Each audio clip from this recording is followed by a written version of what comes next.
everyone, it's Elise, day 6 of my Happy Life Makeover, and I am in one of my lovely outside offices at a cemetery near my house. I love this place. It's a little hot today. It's like 90 degrees. And it's kind of buggy. I didn't put any bug stuff on, so sorry if I keep itching or fidgeting.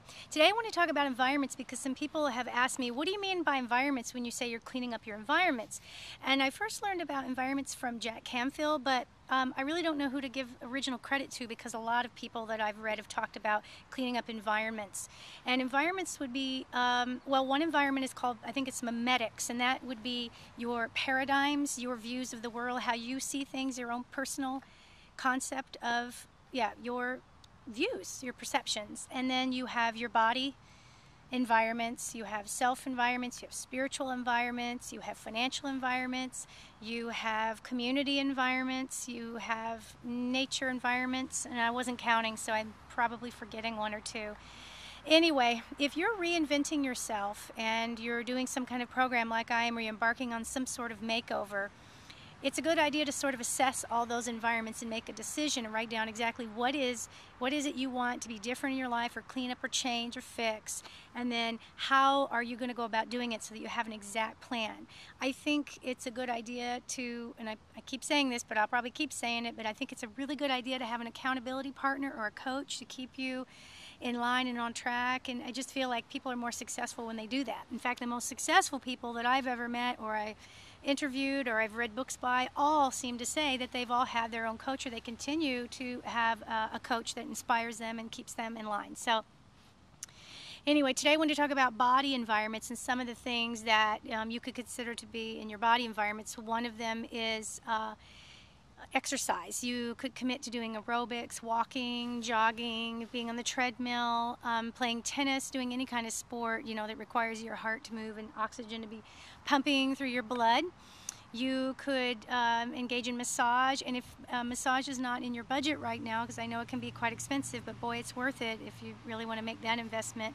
And I'm only saying that because I formerly was a massage therapist and I'm no longer practicing, but I was certified and licensed for many years, and I really have to say massages, if you can afford it, it's really worth getting. But if you can't, you can go onto YouTube and you can find some really amazing videos, even for the layperson that doesn't know how to do a massage at all. Believe it or not, you could really learn a lot. And if you have a partner or a friend that's willing to barter with you, that's a great way to sort of get your blood moving and toxins out of your body, and move lymph and all kinds of other benefits to massage.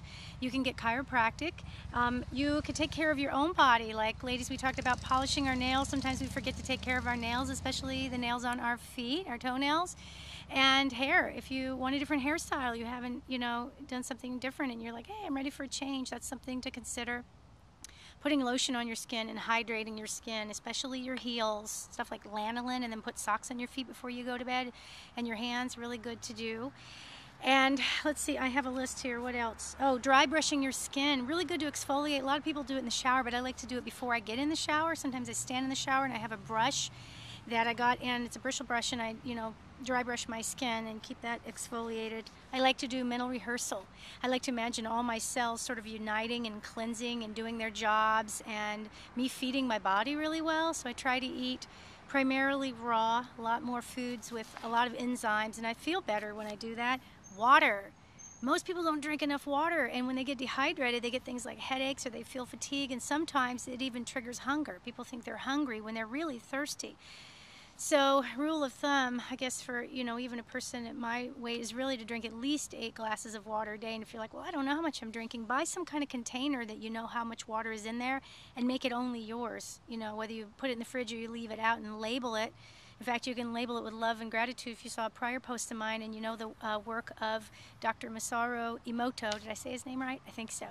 And the power of putting positive affirmation towards your water actually changes the water itself. It's kind of amazing. Check that post out if you missed it. I think it was post 3, day 3 or day 4, maybe day 4.